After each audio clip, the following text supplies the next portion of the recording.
Aprobado na sa naging pagdinig ng House Committee on Disaster Resilience ang panukalang batas na magpapalakas sa green infrastructure at nature-based solution ng gobyerno na magsusulong ng climate resiliency ng bansa.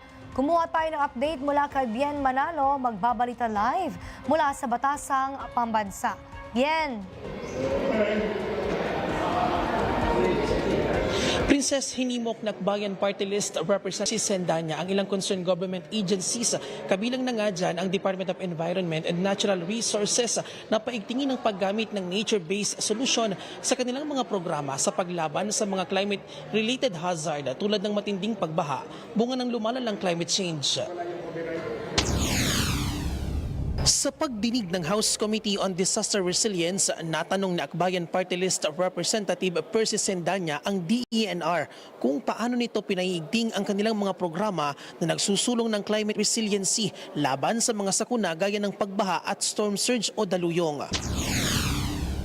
Ano po ba yung nakikita ninyo na kailangan ng DENR na maponduhan pagdating po dito sa area na ito? And for 2027 po, mayroon na ba tayong inaay para nang sa ganun ay masuportahan tayo ng committee dito sa effort na ito? This is not a matter of just increasing our budget per se, no?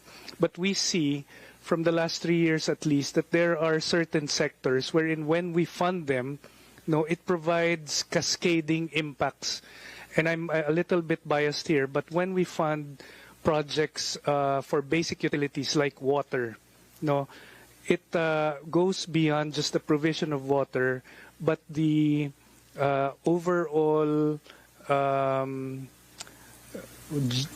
the general welfare. Ayon sa DENR, bahagi ng kanilang nature-based solutions ang restoration ng mga watershed sa pamamagitan yan ng reforestation. Itinuturing din nila ito bilang mahalagang local development planning, alinsunod sa kanilang National Adaptation Plan na magbibigay din ng sustainable development and livelihood sa ating mga kababayan. Hindi lang nila ang pangangalaga sa kalikasan ang dapat isinasaalang-alang, kundi maging ang posibleng epekto nito sa kabuhayan ng ating mga kababayang umaasa rito.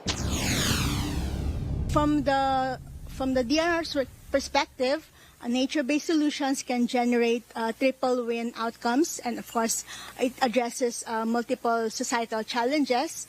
One that is important for us is on climate resilience, reducing climate-related risk. Another would be on biodiversity conservation, of course, protecting and restoring ecosystems that sustain ecological services. Para naman kay Bukidnon 1st District Representative Jose Manuel Alba, dapat nang bigyang prioridad ang pangangalaga sa mga watershed laban sa pagbaha, lalo tigit sa mga low-lying area. Ipinunto rin ng mambabatas ang benepisyo ng agroforestry sa kabuhayan ng mga tao.